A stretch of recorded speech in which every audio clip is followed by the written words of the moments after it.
For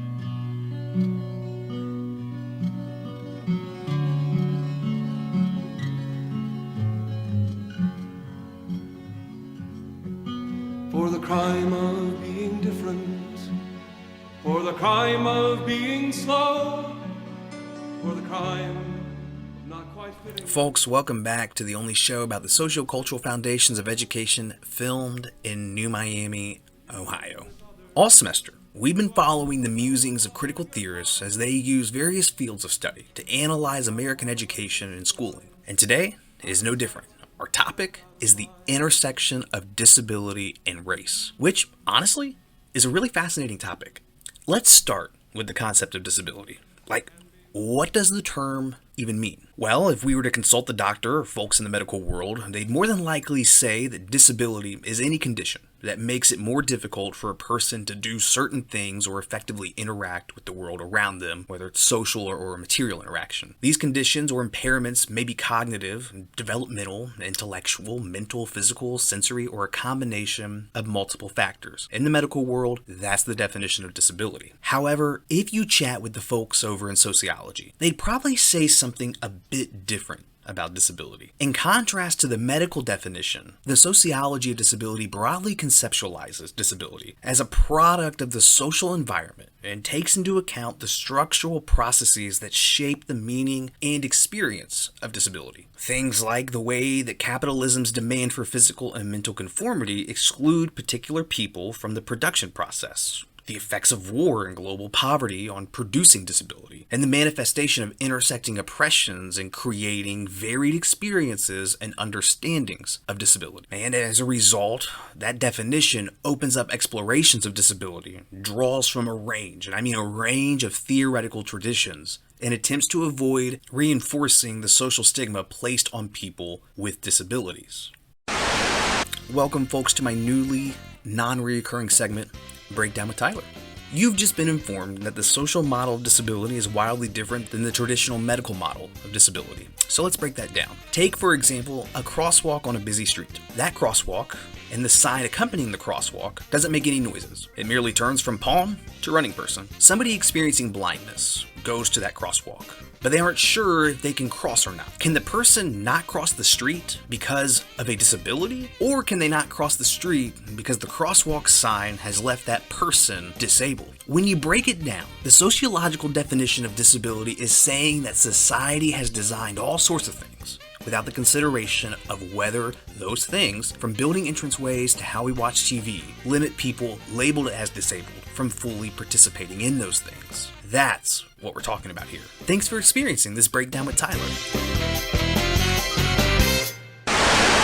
If society is guilty of designing things without thought of accessibility, then what's driving folks to continually keep designing things without the thought of accessibility? I personally think that's a great question. And to answer that question, we have to take a look at the concept of ableism. Ableism is a not all that fancy way to call a set of beliefs or practices that devalue and discriminate against people with physical, intellectual, or psychiatric disabilities, and often rests on the assumption that disabled people need to be quote-unquote fixed in one form or the other. And ableism, it's intertwined in our culture due to many limiting beliefs about what disability does or doesn't mean, or how able-bodied people learn to treat people with disabilities, or how folks with disabilities are often not included at the table for key decisions. With that being said, you kind of have to admit that society hasn't always been super cool towards those said to be disabled, or by even properly labeling disabilities correctly. Consider the history of how America treated women that they considered to be mentally ill, or the short-lived eugenics program of the 1920s, or why mental hospitals are often considered haunted. You don't call something haunted if it's past as rainbows and butterflies.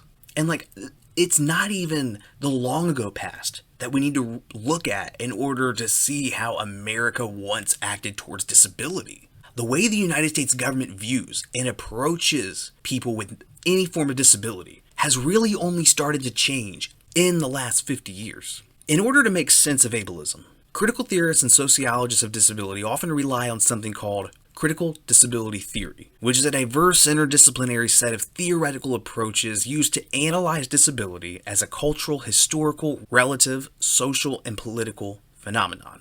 Practicing critical disability theory, that involves scrutinizing not bodily or mental impairments, but instead the social norms that define particular attributes as impairments, as well as the social conditions that concentrate stigmatized attributes in particular populations. For example, somebody using CDT may ask why and how students are placed into special education courses in K-12 schools. Or they may ask why a disproportionate percentage of students of color are labeled as disabled. What I want to make clear is that CDT, critical disability theory, can go in a lot of different directions depending on the positionality or intersectionality of a social group and or person. There's one use of CDT that I find particularly interesting, and that's the use of CDT to study the intersection of race and disability. Critical disability theorists argue that racism and ableism operate jointly, intensifying and borrowing from one another. The use of CDT to engage in an intersectional analysis of race and disability to study forms of oppression is known as disability critical race studies, or DISCRIT, and it's primarily focused in education, but covers a lot of ground because intersections between race and disability appear at diverse sites of experience and oppression. Consider things like the school-to-prison pipeline.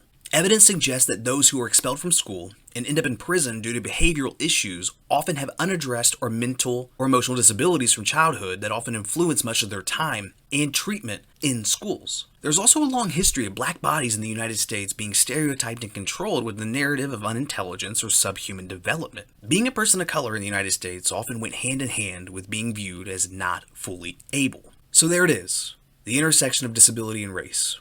I usually give you a recap, but instead I want to give you some tasks or things to just consider. First, take a walk around your physical environment and consider how accessible it is. Think about the various ways the design of the space is disabling or how it promotes accessibility. Second, think about how schools handle those labeled with a disability, or how they go about labeling students with a disability in the first place, and why are things done that way. Finally, consider why there is an association between people of color and people with disabilities in the United States. That's all I'm asking. If nothing else, know that I appreciate you giving me some of your time today. That will always mean a lot. Until the next time we talk, folks, take good care of yourselves and be well. Will be no appeal. We have no right of protest, no defense nor free man's bail. And within the institution and away from prying eyes,